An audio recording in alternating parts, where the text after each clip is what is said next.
help thinking about how we've just had another flashy light show last night with the Colour of Light, which, yes, I did go to, and I did go to the DN weekend, and I did go to the Colour of Time, and I did go to Clash of Drums. Anybody who looks at my channel who looks up not the Colour of Time, because I didn't film that, but the Clash of Drums and the DN weekend and stuff like that will see that I filmed it. And I'm kind of thinking that I don't really know where the money came from to fund these events happening.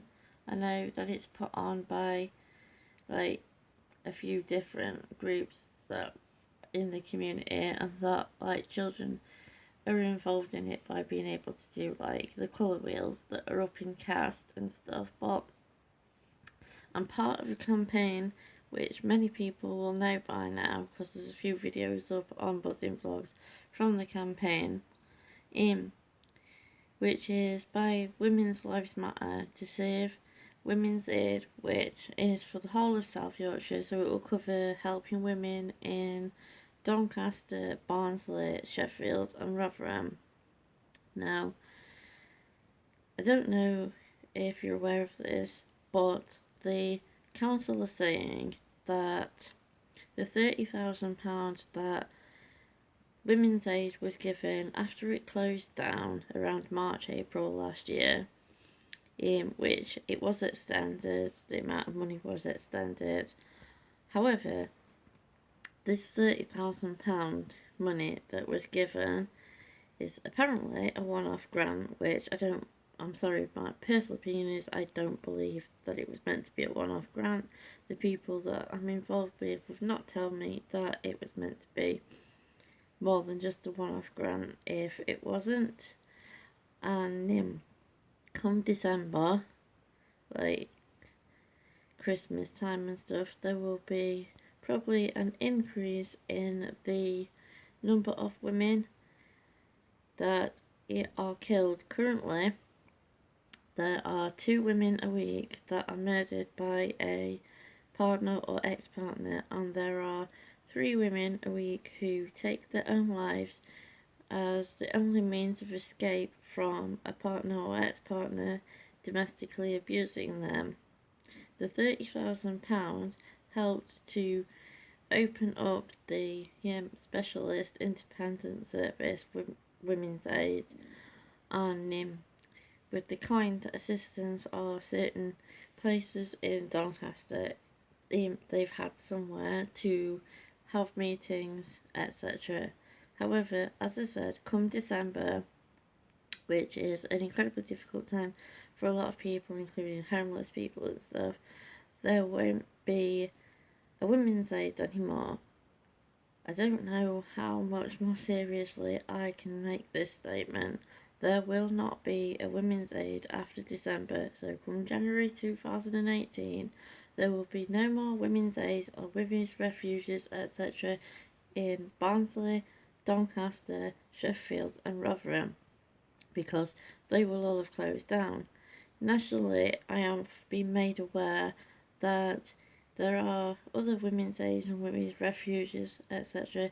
that are closing down in as far up as Newcastle, I think in Liverpool. I've seen on social media that it's going on in other places, and this has coincided with the government changing to not a coalition government anymore, so it's not the Conservatives and the Liberal Democrats.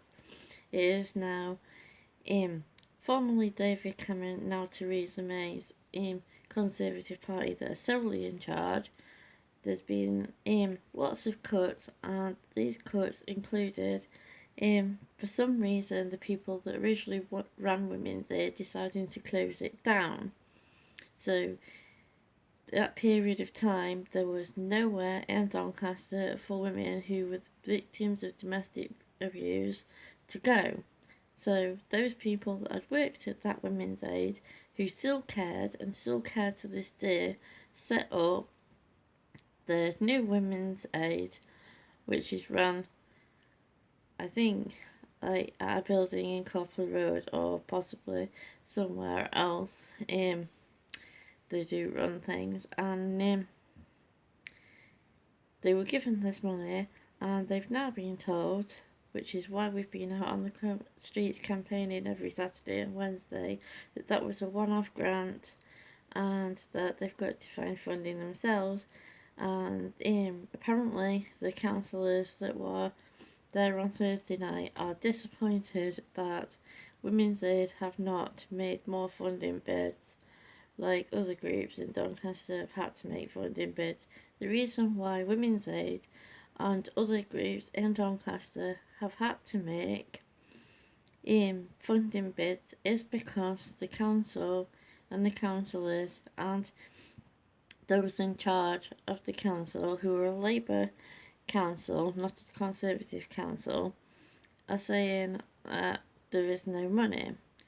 They're saying that the money that has been publicly seen to be available that could be given to help fund Women's Aid can't actually be given to help Women's Aid and can't actually be given to help any other groups, and that the only thing that they can do is keep playing for things like lottery funding and other grants and funding via funding bids, as well as obviously attempting to get donations and stuff on the street, which the Public Spaces Protection Order will make impossible. This Public Spaces Protection Order, the way that it's worded, isn't actually to dissuade begging. It's worded in such a way that any group of people, 3 or more, would be banned from the town centre for 24 hours or possibly longer, depending on what they decide to do, and other such things. Now, when I answered it, I said that not one single one of the things in the way that it's worded should actually be brought into force, because it isn't going to exclude beggars, it's going to exclude everyone else. So any group of 3 or more people that are legally on the street protesting, because you do have a right to protest, it's not illegal to do so, right? And attempting to collect donations and stuff, because obviously we do tell people that if they want to give donations, they can. That this will be something that we can be moved out of town for, that we could possibly be fined for, that we can be banned from the town centre for. And it's basically criminalising groups of 3 or more people that are protesting and getting donations. It's criminalising being homeless, which is not something anybody wants to be. Like, the actually genuinely homeless people would rather have a roof over their head that isn't a tent.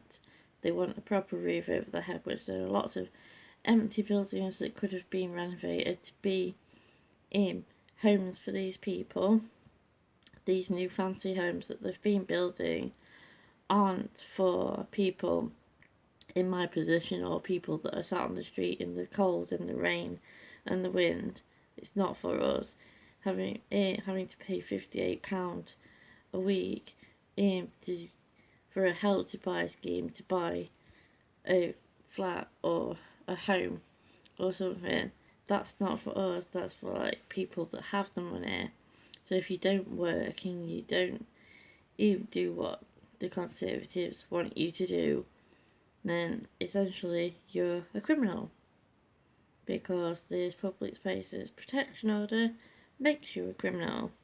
Anything that you do that's on that list, that bully pointed list, that they decide is a criminal activity, which isn't actually a criminal activity, but they're making it that way. So, Women's Aid needs money. Women's Aid has had to be out on the street collecting money. Women's Aid has had crowdfunders and things to raise money so that they've got money to pay rent for the buildings that they use to run Women's Aid. This is not on. This is why I continue to make videos not just about Colour of Light or Clash of Drums or if I'd filmed The Colour of Time or Dear Weekend. How, like my original point was, can funding be found and given, as it no doubt was, to fund these events and to give permission for these events, but not be found to prevent women from dying, to prevent 3 women a week from needing to take their own life as the only means of escape, and 2 women a week from being murdered by a partner or ex-partner. How can it be in this day and age that money can be found for things like that, but money cannot be found to help save lives?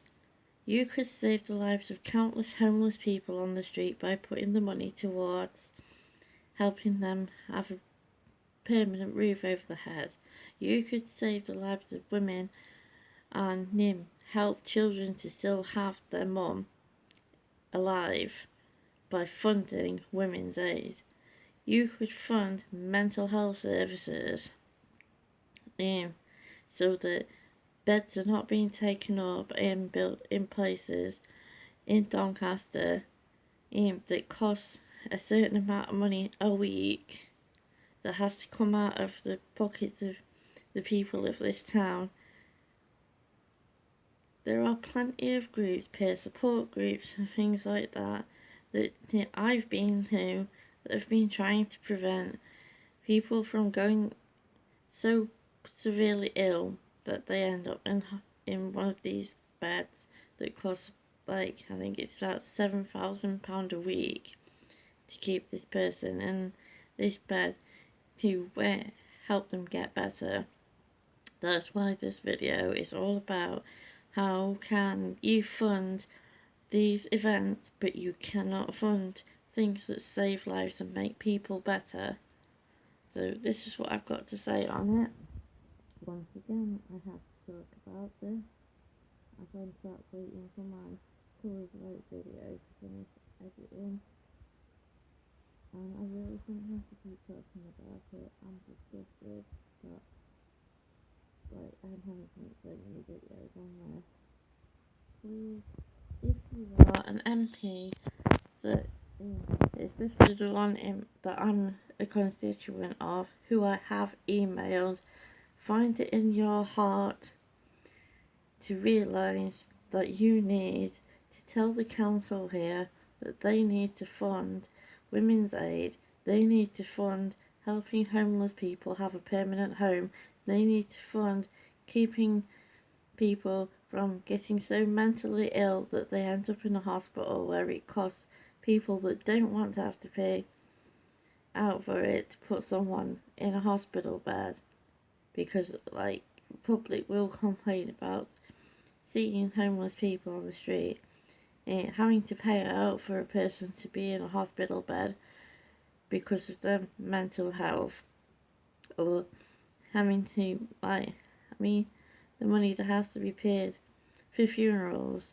on having to take children into care costs money. If you have to put a child in care because their father or stepfather, whatever, was an abuser and their mum is dead, that costs money, right? By having these services, by funding these services, that saves money in the long run.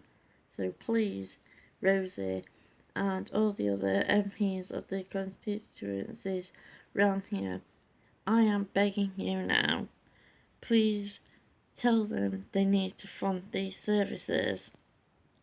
Thank you. Bye.